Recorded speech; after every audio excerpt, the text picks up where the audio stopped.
Hey, Dr. Polk, thank you for taking time to talk with us today. It's great to have you with us. It's a pleasure to be here. Thanks for the invitation.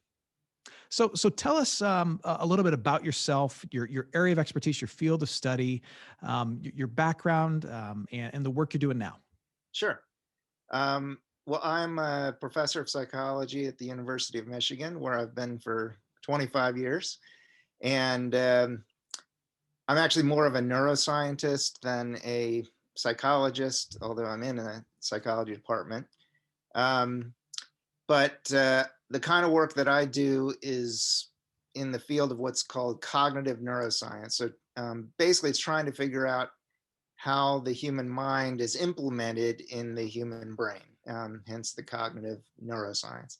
And I use mostly neuroimaging techniques, so a technique called functional magnetic resonance imaging. So many people are familiar with traditional MRI, take pictures of your bone and stuff, but turns out you can use it to also estimate brain activity while people are performing tasks. And so you can sort of watch the brain in action and try to figure out what different parts of the brain are doing and how they work. And you're also a man of faith, so you're a scientist, but you're also a Christian. Mhm. Do you ever feel like there's a disconnect between those two worlds, those two worldviews?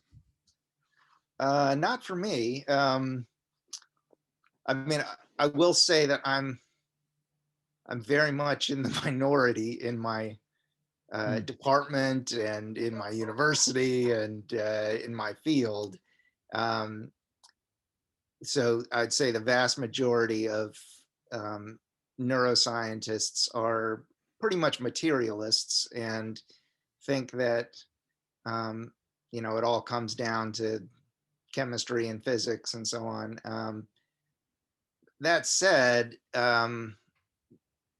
personally, I find it hard to imagine um, how you can reconcile our personal experiences with a totally materialistic point of view, and in particular in neuroscience in particular it's I mean, I'm confronted every day with the the amazing abilities of the human mind, and um, trying to reduce all of that to um, just chemistry and physics just seems well, challenging to me, I would say.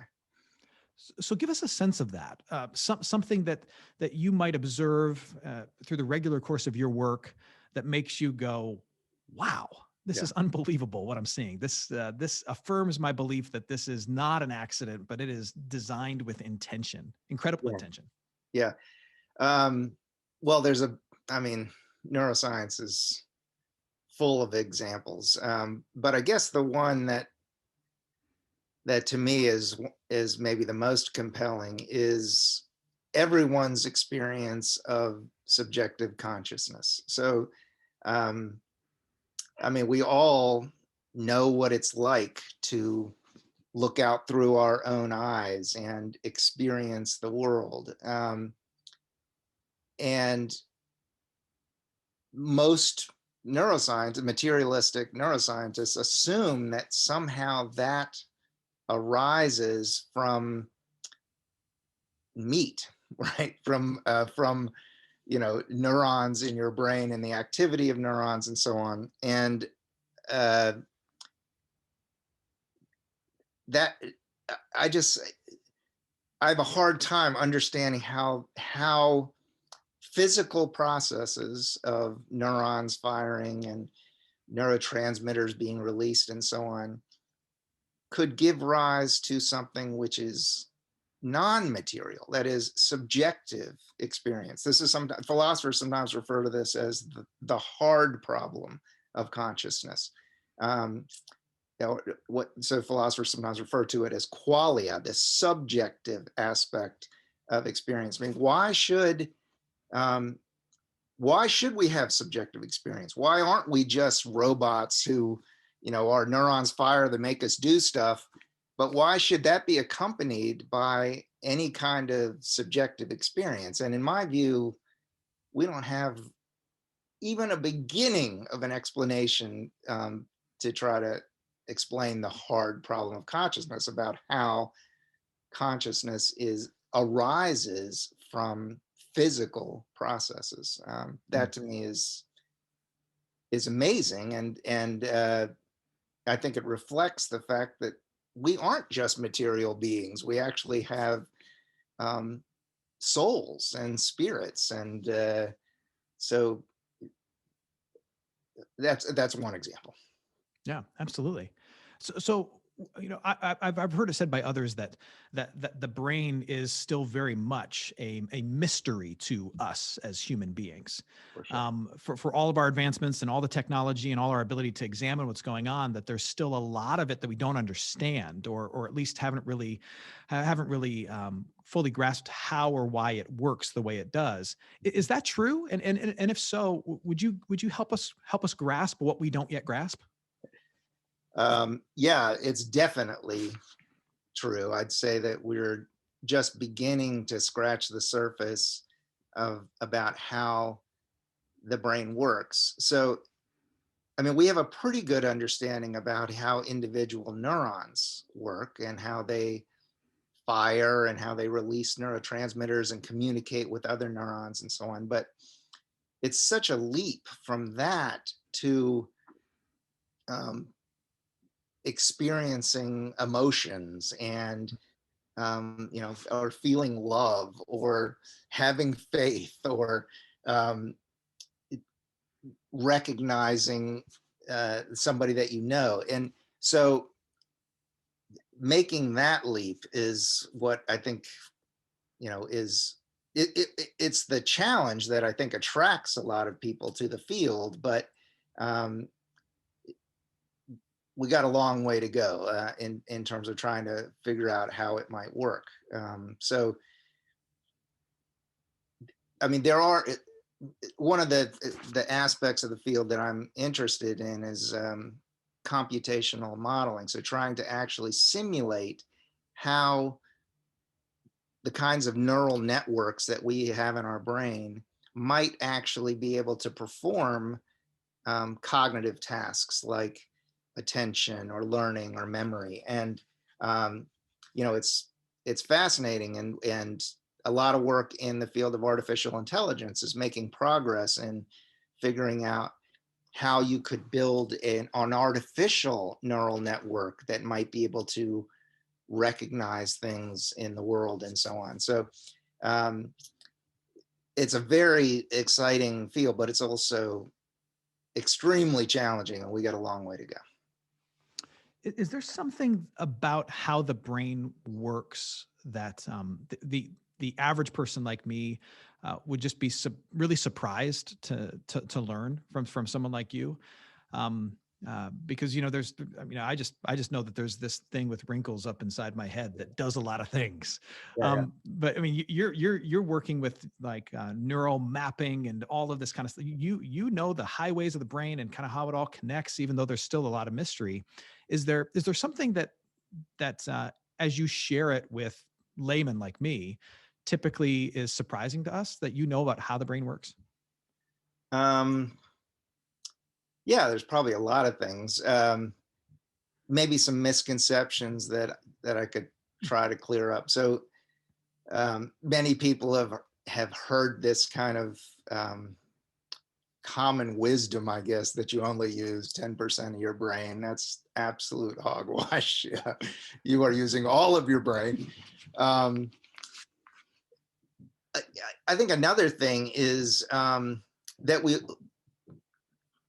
when you actually try to understand, um, say, learning and memory and problem solving and thinking and so on, it's only when you really try to build a model that will say do it that you appreciate how incredible it is that human beings all do it. So let me just take one example. Natural language. So we completely take it for granted, right? I mean, we're speaking English, it's totally effortless. But the truth is, we are generating sentences that we've never produced before in extremely quickly, and you're understanding them, right? And these are absolutely arbitrary noises that I'm making. It just, it's a convention of English that chair means chair and couch means couch, but in a different language, it's totally different sounds. And yet all normal human beings acquire this pretty miraculous ability to produce and understand this incredibly complicated natural language. And many people, learn more than one. So that to Yeah. me is just unbelievable that people can do, Yeah. and that babies can learn it, right? I mean, an infant can learn this unbelievably complicated system. It's really miraculous what human brains are capable of. Something as I've pondered it that's always been fascinating to me, just as a layman, when I think about kind of how our brain works, is how memory functions. Mhm. And there are those moments where I'll like I will have not thought of something obscure for decades, like decades and decades and decades. And then like I'll be driving down the road, something will catch my eye, and something will all of a sudden come to the fore of my mind that apparently has been buried way deep in my brain, like this really obscure smell. Like all of a sudden I'm remembering how the first day of school smelled, like Yep. so random and weird, right? Yep. Yep. Like how does I'm going to ask you a question, maybe you don't have an answer to it. How does that work? Like, how is my brain like have like some file system of every single thing I've ever encountered and it's storing it somehow? Yeah. Um, First and foremost, I think the correct answer is I don't know, and nobody else does. So exactly how memory is stored in the brain, I would say, is one of the great mysteries of neuroscience. I will say that we learned a lot though, and um, one of the I think most important insights is that um, almost all of our, well, I guess pretty much all of our conscious so-called explicit memories are stored by changing the strength of connections between neurons. I mean, that's it. That's all. That's how it's done. So we have, millions upon millions of neurons which are connected in these complicated ways. And when we store some new information, what that corresponds to basically is changing the strength of some of those synapses, the connections between neurons. And that pattern of connection weights is what corresponds to your memory of something, so that the next time you encounter some cue, some stimulus, that might then trigger some of those neurons to fire, and some of those synapses that have changed will create a pattern of activity in other neurons, which then corresponds to that memory. So that said, that's a far cry from really understanding the details about how memories are encoded and stored, but that's sort of where we're at right now. Yeah. Yeah. And with the danger of getting really philosophical, like some of the things, I've wondered in wrestling with the difference between a theistic worldview and a purely materialistic worldview, is this notion that uh, something like love, right, is a in my worldview, love is a force, a reality outside of myself that my brain works to perceive and grasp and understand. But in a materialistic worldview, that thing called love, I think if I'm understanding it right, exists really only within my brain, right? Right. So, Yep. so in my worldview, my brain is being used miraculously to perceive a reality outside of myself. And in a Yep. materialistic worldview, it's creating that reality and kind of like telling me it exists for whatever kind of evolutionary purpose that might serve, right? Yep. Um, am I grasping that difference Yeah. correctly? I think that's a very insightful comment. And there's a famous, I mean, there's a famous thought experiment that the philosopher John Searle came up with. which sort of illustrates the the challenge here, which is so imagine that you're in an enclosed room, and through one window you get these flashcards that have Chinese characters on them, and you have a book in front of you, and you can look up in your book, given these Chinese characters, what other Chinese characters you should put out the other side of the room. Okay. Hmm. And let's say that you can do this incredibly quickly. You can look up in the book, and it turns out from the outside, when people look, it looks like that room, that Chinese room, understands Chinese, right? Because Mhm. it's following these rules about how to respond to different Chinese input and so on. But as the person who's looking everything up, you're just following a bunch of rules. You don't really have an understanding. And the the point is that you could build a computer model of the brain which follows a bunch of rules and knows how to respond to different inputs, and yet that would not necessarily mean that the computer program understands, or that it Yeah. has some kind of higher level transcendental um, emotion or anything like that. It's just following a bunch of rules. So it sort of highlights the mystery of how do we get these high transcendental experiences of Yeah. love and of hate and any kind of emotion or consciousness, or Yeah. you know all those kinds of feelings. It's extremely hard to understand how they could arise from mechanistic kinds of operations. Yeah, or just I wrestle with the fact of if I go with a purely materialistic worldview, and my brain is manufacturing these things that I interpret as love, beauty, faith, whatever it is, that if that's the case, then doesn't that mean that those things actually have no inherent like meaning, Really? right? Like Yes, it, yes, like the love I feel for my kids is really just a bunch of synapses in my brain. It's not yes, actually anything. If it yes, only exists absolutely. within here, then it's not actually anything. And is there really any kind of moral imperative upon me to honor it, to recognize it, to act according to it, right? No, I You think know, that's I think that's absolutely right. And if you really take it to the limit, then um, and you believe that kind of materialistic point of view, then it's hard to understand how you could adopt any kind of moral worldview. There's nothing. Hitler's behavior was just you yeah.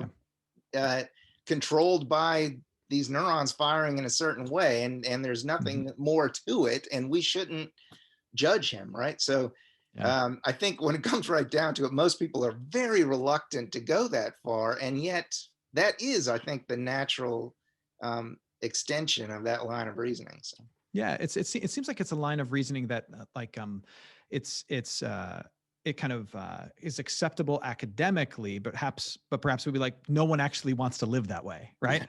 yes, for Like sure. nobody wants to go home and hug their kids and be like, this means nothing. Yeah, Blah. No one wants to do that. There's that's something inside of us that's like, no, that we just have to reject yes, that notion. for sure. Dr. Polk, is there anything that you're working on now that might be of particular interest to those who are listening?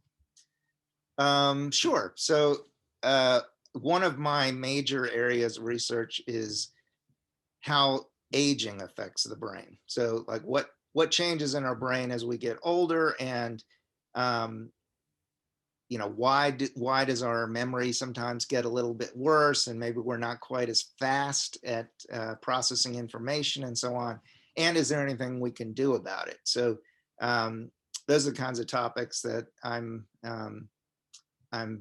pursuing now, using neuroimaging to try to compare the brains of, let's say, older people who are aging really gracefully and doing really well versus older people who are healthy, but their cognitive performance isn't quite what it used to be. Fascinating. Are there things that we know objectively we can do to keep our brains strong and healthy as we age? Absolutely.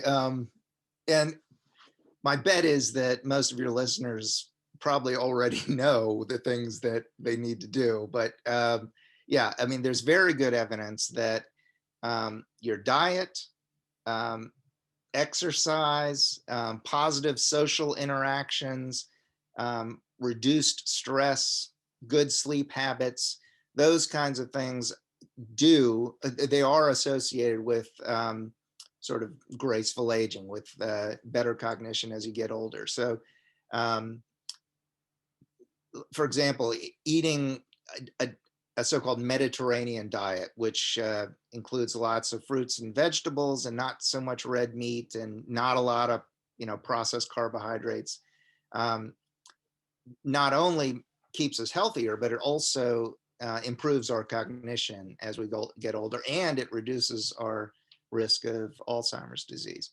And many of the same things are true for just staying physically active. So one sort of quick summary is things that are good for your heart are also good for your brain. And that seems kind of strange at first, but if you think about it, the heart actually is what provides oxygen, nutrients, and so on to your brain. So, to the extent that you can keep your heart and the vascular system healthy, that's also very good for your brain.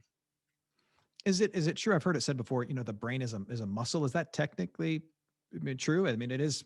I mean, it's this physical object that can be strengthened, right? Yeah. I mean, obviously, it is not a muscle, but yes, exercising the brain matters, and Hmm.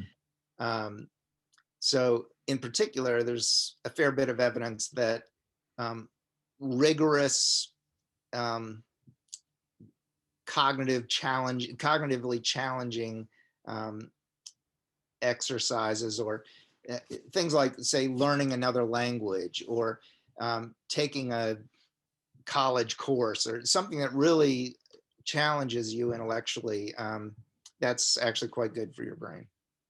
I saw a headline today. Yet I can't remember what university published it, but they published a study that said there was at least some correlation between the amount of sleep you get at night and dementia later Yeah. in age. Like people getting less than, I think, 5 or 6 hours of sleep a night Yeah. had a 30%, according to their study, 30% higher risk of dementia. And of course, correlation doesn't equal Yeah. causation, but it was very intriguing to see. Yeah. So that relates to some of what you're talking about. Absolutely. Yeah.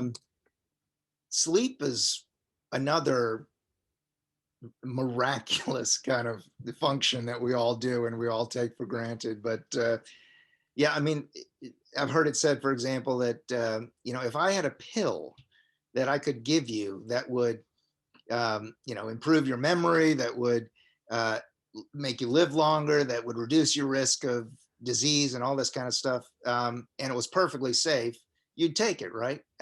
Well, I'm here to tell you, better sleep is that pill. Yeah. Um, Yeah. so sleep hygiene, and getting enough sleep, and setting up your bedroom in a way that's going to encourage a good night's sleep, that kind of stuff really can make a difference. It really is, when you step back and think about it. It is a crazy thing to think about, though, right? Yeah.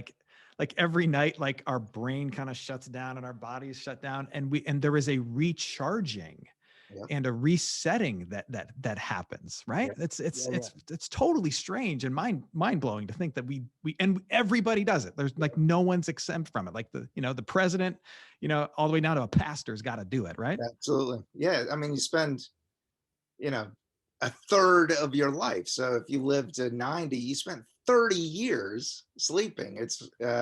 It's mind-boggling. And yeah, and we're beginning to learn that when we sleep, our brain is actually it's crucially important for memory. So um, our memories actually get consolidated when we sleep. So there's good evidence that when we sleep, we actually will replay things that we experienced during the day, and that helps to sort of burn in our memories for those events. So there's quite a few studies that show that um, sleeping before you need to remember stuff will improve your performance. And now there's good neuroscientific evidence about why. One last question for you, Dr. Polk. Um, give us one more thing that we tend to take for granted that our brain does every day, that if we were to stop and recognize what we were accomplishing cognitively when it happens, we would go, this is a miracle. This simple thing, this simple task that I'm doing every single day, this right here is miraculous. Is there another thing? You've mentioned a couple already, Yeah, yeah, yeah, but is there another thing that comes to mind that is just we should be grateful for, that we're able to do this cognitively? yeah. I mean, I would say, um, well, there's a few things come to mind, but one that immediately pops to mind is vision. I mean, so if you think about what the brain is getting, um, the brain is not getting, what we see out here. What it's getting is the output of some cells in your retina, and that's it. That's all it gets. Is it a bunch of cells in your retina that are firing and sending signals back into the brain, and somehow, these firing patterns of these cells in your retina, your brain's got to figure out, I'm looking at my wife, or I'm looking at this room, or I'm looking at my dog, or whatever. And the fact that it can take that sort of notice, for this is two-dimensional input too, right? Your Yeah. retina is not three-dimensional, right? So Wow. you've got this flat surface of cells that are just sending back signals, and somehow your brain is, constructing an accurate three-dimensional representation of the world around us. It's absolutely mind-boggling. Yeah, Yeah. And the best computers we've got in the world still can't yet exactly replicate it, absolutely, right? Yeah. absolutely. Yeah, yeah. Awesome. Hey, Dr. Polk, thank you so much for taking the time and helping us kind of sit in awe of what this thing up here does. I really appreciate it. You're very welcome. It's a great pleasure.